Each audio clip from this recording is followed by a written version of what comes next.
Everyone, this is Arya. Welcome back to my channel Arya's classes. So आज हम लोग start करेंगे जो हमारा चैप्टर है what is democracy and why is democracy. इसका जो सेकंड फीचर है डेमोक्रेसी का, तो उसके बारे में पढ़ेंगे, और जो थर्ड फीचर है, ठीक है। फर्स्ट फीचर हम लोग ऑलरेडी जो मेरी जो प्रीवियस वीडियो थी उसमें कंप्लीट कर चुके थे, इंट्रोडक्शन ऑफ फर्स्ट फीचर पूरा। सो आज हम लोग सेकेंड फीचर और थर्ड फीचर पढ़ेंगे, ठीक है। सो इसमें भी हम लोग पढ़ेंगे कुछ और देशों की स्टोरीज़, राइट। और जो प्रीवियस वीडियो थी जिसमें फर्स्ट फीचर हमने पढ़ा था, तो उसमें हमने पाकिस्तान की स्टोरी पढ़ी थी, ठीक है, कि जनरल परवेज़ मुशर्रफ ने वहाँ पर क्या किया था, राइट। तो अभी हम लोग क्या पढ़ेंगे यहाँ पे, दूसरे जो अदर कंट्रीज़ हैं उनकी स्टोरी को। सो अभी फ़िलहाल हम लोग जो सेकेंड फीचर है free and fair electoral competition, ठीक है, तो इसमें हम लोग चाइना और मेक्सिको की स्टोरी पढ़ेंगे। तो बहुत ही ध्यान से सुनना आप लोग इसकी स्टोरी को, राइट। तो in China elections are regularly held every 5 years for electing the country's parliament. China में इलेक्शंस रेगुलरली होते थे हर 5 year में for electing country's parliament, country की पार्लियामेंट को इलेक्ट करने के लिए, ठीक है। कंट्री की जो पार्लियामेंट थी उसका नेम क्या था, नेशनल पीपल कांग्रेस। इसका चाइनीज़ नेम तो है क्यांगो रेमिन दाइबियो, ठीक है। तो चाइनीज़ नेम आपको याद करने की ज़रूरत नहीं है, चाइनीज़ नेम में आप कंफ्यूज जाओगे यहाँ पे। तो इसका जो इंग्लिश में नेम है नेशनल पीपल कांग्रेस, ये है, फाइन। सो आपको इसी को ध्यान में रखना है। सो जो नेशनल पीपल कांग्रेस है, इसमें पावर थी कंट्री के प्रेसिडेंट को भी इलेक्ट करने की, और इसमें लगभग 3000 मेंबर्स इलेक्टेड थे from all over the China, ठीक है। Before contesting elections a candidate needs the approval of Chinese communist party. तो अभी तक तो फिलहाल आपको सब कुछ क्लियर दिख रहा है कि हाँ, अच्छे इलेक्शंस रेगुलरली हेल्ड हो रहे हैं, हर एक 5 year में इलेक्शन हो रहे हैं, पार्लियामेंट भी है कंट्री में, सब कुछ तो मतलब डेमोक्रेसी दिख रही है, यहाँ पे डेमोक्रेटिक कंट्री दिख रही है चाइना। फिर यहाँ पे इसके एग्जाम्पल से क्या समझाना चाह रहे हैं। सो अभी आपको दूर से अगर देखोगे तो चाइना एकदम डेमोक्रेटिक कंट्री दिखेगी, राइट, बिल्कुल डेमोक्रेटिक दिखेगी। बट थोड़ा पास आके देखो तब पता चलेगा कि इसमें डेमोक्रेसी है कि नहीं है, राइट। सो देखो, जो चाइना है इसमें इलेक्शन कैसे हो रहे थे, इलेक्शन जो हो रहे थे ना, उसमें जाने के लिए अगर आपको इलेक्शन में जाना है तो आपको जो चाइनीज़ कम्युनिस्ट पार्टी है, एक पार्टी थी चाइना में, ठीक है, तो चाइनीज़ कम्युनिस्ट पार्टी से आपको परमिशन लेनी पड़ेगी अगर आपको इलेक्शन लड़ने जाना है। अगर आपको इलेक्शन में खड़ा होना है तो आपको चाइनीज़ कम्युनिस्ट पार्टी की परमिशन लेनी पड़ेगी, अप्रूवल लेना पड़ेगा कि हम जा सकते हैं इलेक्शन में कि नहीं जा सकते हैं। और सिर्फ चाइनीज़ कम्युनिस्ट पार्टी के मेंबर या फिर जो 8 स्मॉलर पार्टीज़ थी जो कि अलाइड थी चाइनीज़ कम्युनिस्ट पार्टी के ही द्वारा, मीन्स जो चाइनीज़ कम्युनिस्ट पार्टी कहती थी वही जो 8 स्मॉल पार्टीज़ है वही करती थी, ठीक है। तो चाइनीज़ कम्युनिस्ट पार्टी के ही चलाने पर ये पार्टी चलती थी, फाइन। भले नाम के लिए तो ये डेमोक्रेटिक होंगी पार्टीज, ठीक है, नाम के लिए ये पार्टीज़ हैं, बट चाइनीज़ कम्युनिस्ट पार्टी के अंडर में ही रहती थी हमेशा, ठीक है। भले नाम के लिए ये पार्टीज़ हैं चाइना में, बट अंडर रहेंगी चाइनीज़ कम्युनिस्ट पार्टी के।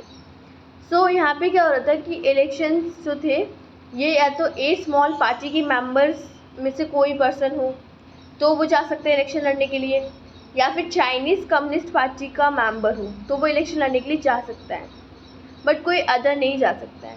तो आपको चाइनीज़ कम्युनिस्ट पार्टी का अप्रूवल लेना पड़ेगा अगर आपको इलेक्शन में जाना है, राइट। तो is it sound like democracy? क्या ये आपको लगता है कि ये डेमोक्रेसी है? हमें इलेक्शन लड़ने जाना है और हमें किसी पार्टी की परमिशन लेनी पड़ेगी, भाई हम इलेक्शन लड़ने जा सकते हैं या नहीं जा सकते हैं। So this is not actually democracy, democracy नहीं है यहाँ पे। तो फिर एक ही पार्टी का रूल चल के रह गया है, चाइनीज़ कम्युनिस्ट पार्टी का, राइट। तो ये डेमोक्रेसी नहीं है। तो गवर्नमेंट जो थी ना वो हमेशा चाइनीज़ कम्युनिस्ट पार्टी की ही बनती थी, किसी और की बनती नहीं थी चाइना में। अब जो नेक्स्ट एग्जाम्पल है ये मैक्सिको का पढ़ेंगे हम लोग, ठीक है। तो बेसिकली मैक्सिको को इंडिपेंडेंस मिल गई थी 1930 में, फाइन।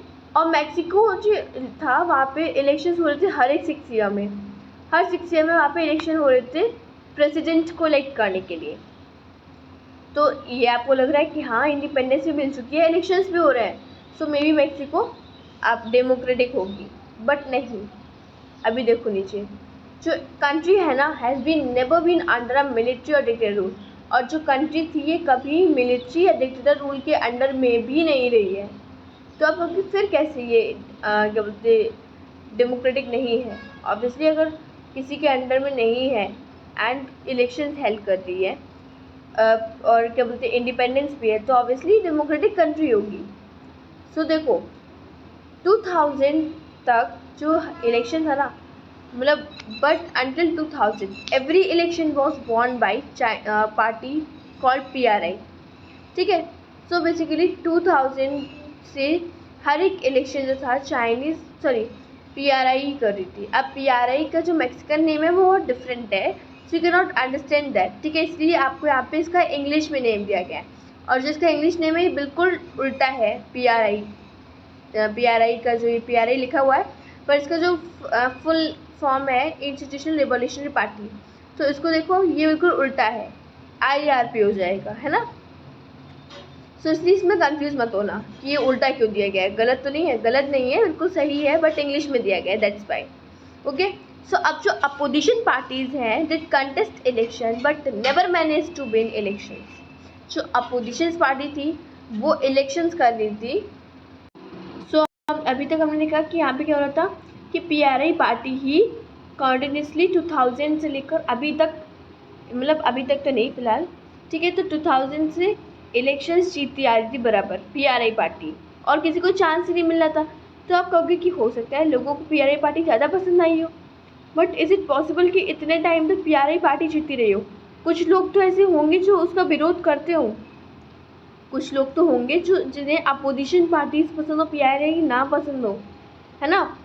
तो फिर PRI पार्टी हमेशा से इलेक्शन कैसे जीत रही थी?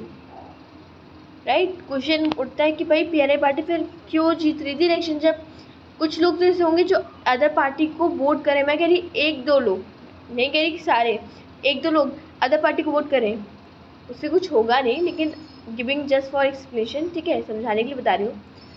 तो सारे तो PRI पार्टी के सपोर्टर्स नहीं हो सकते हैं, अपोजिशन पार्टीज भी होंगी, या आप कहो कि हो सकता है कि कोई जो अपोजिशन पार्टी है वो सामने आ ही ना रही हो, ऐसा भी नहीं हो सकता, अपोजिशन पार्टीज भी होंगी, ऑब्वियसली होंगी, है ना। सो जो अपोजिशन पार्टीज थी ना वो इलेक्शन लड़ने के लिए जाती थी, contest election, but never manage to win. Opposition parties election लड़ती थी पर कभी जीत नहीं पाती थी, क्योंकि जो PRI थी ना वो बहुत ही डर्टी ट्रिक्स यूज़ करती थी इलेक्शन जीतने के लिए। कैसी डर्टी ट्रिक्स, उनके बारे में बढ़ते हैं, चलो। All those who were employed in government offices had to attend party's meeting. हर कोई जो कि एम्प्लॉयड है गवर्नमेंट ऑफिसेज में, उसको पार्टी की जो मीटिंग्स होती थी वो अटेंड करनी ही पड़ेंगी। जैसे पार्टी के मेंबर्स कहेंगे वैसा आपको करना ही पड़ेगा, ठीक है। Teachers of government schools used to force parents to vote for PRI। जो गवर्नमेंट स्कूल के टीचर्स थे वो बच्चों के पेरेंट्स को फोर्स करते थे कि आपको PRI पार्टी को ही वोट करना है, ठीक है, आपको PRI पार्टी को ही वोट करना है। तो PRI पार्टी का ये कहना था कि आप टीचर्स से कि आप पेरेंट्स, जो बच्चे हैं उनके पेरेंट्स को फोर्स करो कि PRI पार्टी को ही वोट करें, फाइन। और जो मीडिया थी उसको लार्जली, मतलब यू कैन से कि मीडिया को PRI पार्टी ने कंट्रोल करके रखा था। अब मे बी पैसों से कंट्रोल करके रखा हो या डरा धमका के कंट्रोल करके रखा हो, ठीक है। सो PRI पार्टी को मीडिया को कंट्रोल करके रखा था PRI पार्टी ने, ठीक है। तो मीडिया भी जो अपोजिशन पार्टी थी उनको क्रिटिसाइज करती रहती थी और PRI पार्टी के बारे में कुछ भी नहीं कहती थी। Sometimes the polling booth were shifted from one place to another in last minute which made it difficult for the people to cast their vote. और कई बार जो पोलिंग बूथ थे ना उनको भी एक से दूसरी जगह पे एंड टाइम पे, बिल्कुल जब वोट स्टार्ट होने जा रहे हो उस टाइम पर पोलिंग बूथ ही हटा दिए जाते थे वहाँ से। अब जो भी PRI को वोट करने के लिए आया होगा उसको तो बताते थे क्या कि कहाँ पर है पोलिंग बूथ, कहाँ रखा है, आप जाके वोट कराओ। और जो अपोजिशन पार्टी को वोट करने के लिए आते थे उनको बताते नहीं थे कि पोलिंग बूथ कहाँ पर रखे हैं, तो फिर वोट वो कर ही नहीं पाते थे, और जो वोट नहीं कर पाएंगे तो कोई अपोजिशन पार्टी जीतेगी ही नहीं, राइट। सो इस तरीके की डर्टी ट्रिक्स को वो लोग यूज़ करते थे और इसीलिए कोई भी अपोजिशन पार्टी जीत नहीं पाती थी। PRI sent large amount of money in the campaigning for its candidate. PRI जो थी ना, कई सारा पैसा जो था कैंपिंग में भेजी थी अपने कैंडिडेट्स के लिए। Okay, should be consider the election described above as example of people electing their rulers. तो क्या हम जो अभी तक हमने चाइना में जो एग्जाम्पल देखे, तो क्या हम कह सकते हैं चाइना या मैक्सिको में, दोनों में, क्या हम कह सकते हैं कि जो इलेक्शंस थे ये लोगों ने मतलब लोगों के द्वारा हुए, या फिर जो रूलर्स इलेक्ट किए हैं वो लोगों ने किए हैं? हम नहीं कह सकते हैं इसको, राइट।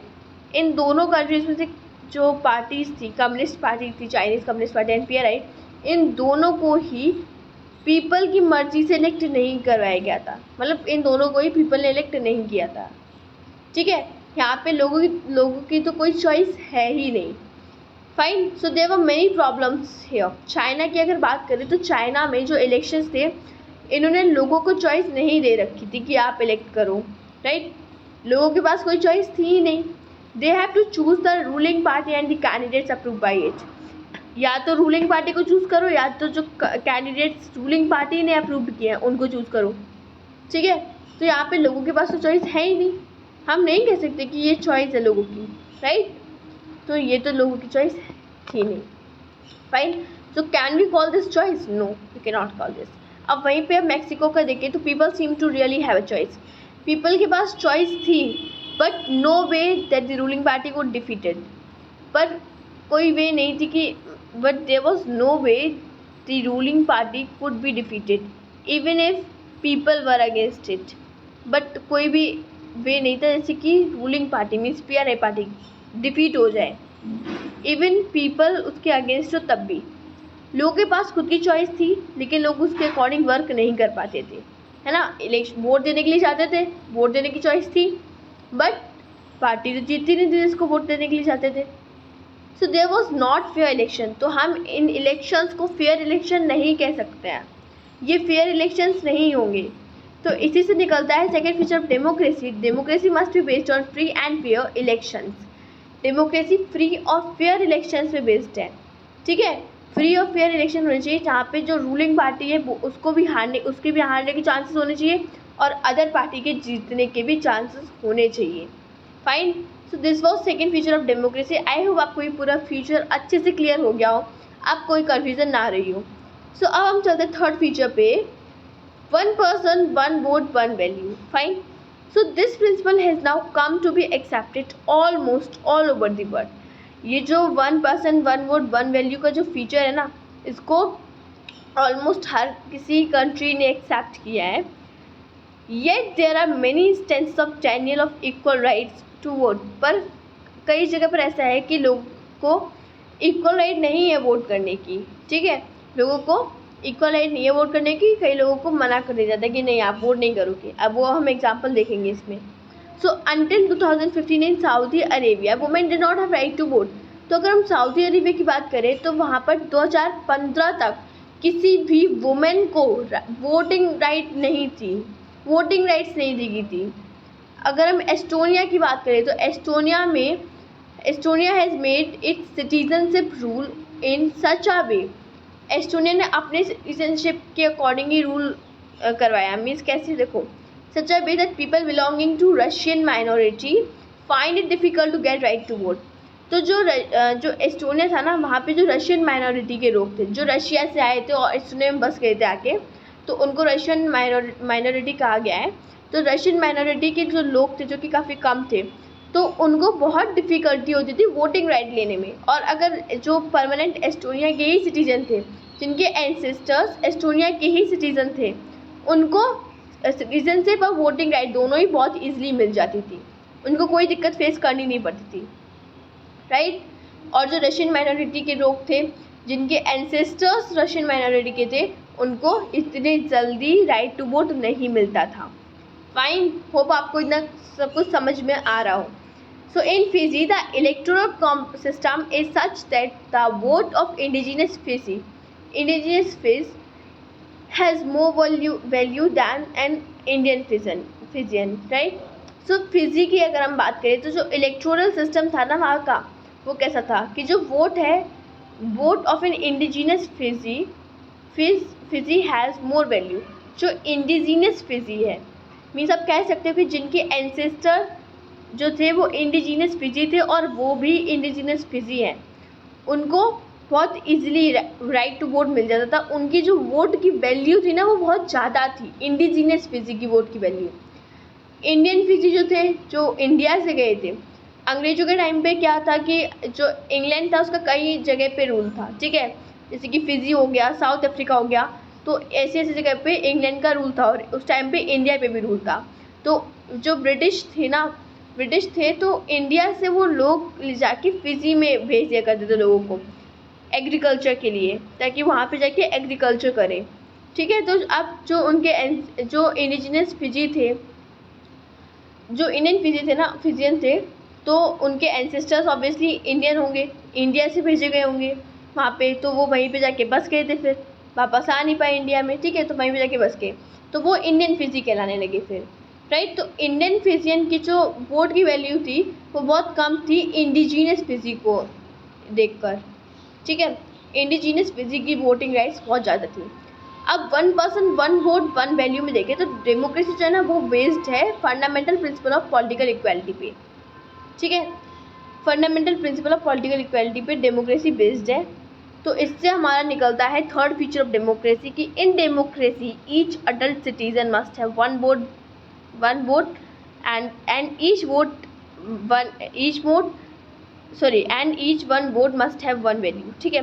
तो जो डेमोक्रेसी है वो जो है ना ईच एडल्ट सिटीज़न को वहाँ पर क्या है कि हर एक सिटीज़न को जो वोट दे रहा है तो उसकी जो वोट है ना वो एक वोट होगा, ठीक है। ऐसा नहीं कि एक ही पर्सन जाके बार बार 2-3 वोट डाला है जाके, ठीक है, तो ऐसा नहीं होगा। उसके पास एक वोटिंग राइट होगी, 1 वोटिंग राइट, ठीक, एक वोट देगा वो, और हर उसके एक वोट की जो है ना, मतलब जो वोट एक दिया है हर एक पर्सन का, each one vote must have one value, और उस एक वोट की एक ही वैल्यू होगी। ऐसा कि एक वोट जो है जो एक पर्सन ने डाला है उसकी वैल्यू ज़्यादा हो गई, या फिर आप कहो कि मैन की जो वोटिंग वैल्यू है, ठीक है, तो वो ज़्यादा कर दिया, वुमेन की वोटिंग वैल्यू कम कर दी, ठीक है। ऐसा कर दिया कि वुमेन की वोटिंग वैल्यू आधी है और मैन की ज़्यादा है, तो ऐसा नहीं करेंगे। वोटिंग वैल्यू भी जो होगी ना वो इक्वल होगी, ठीक है, किसी को ज़्यादा किसी को कम नहीं दी जाएगी, हर एक की वोट की वैल्यू होगी, ठीक है। हर एक का जो वोट है वो मायने रखेगा, हर एक वोट इम्पॉर्टेंट है, हर एक जो वोट है उसकी वैल्यू होगी। ये हमारा थर्ड फीचर था डेमोक्रेसी का। आई होप कि आपको सेकेंड फीचर और थर्ड फीचर बिल्कुल क्लियर हो गया हो और वीडियो पसंद आई हो। होप कि आपको वीडियो पसंद आई हो। वीडियो पसंद आई तो लाइक सब्सक्राइब करना मत भूलना। Thank you so much, take care, bye bye.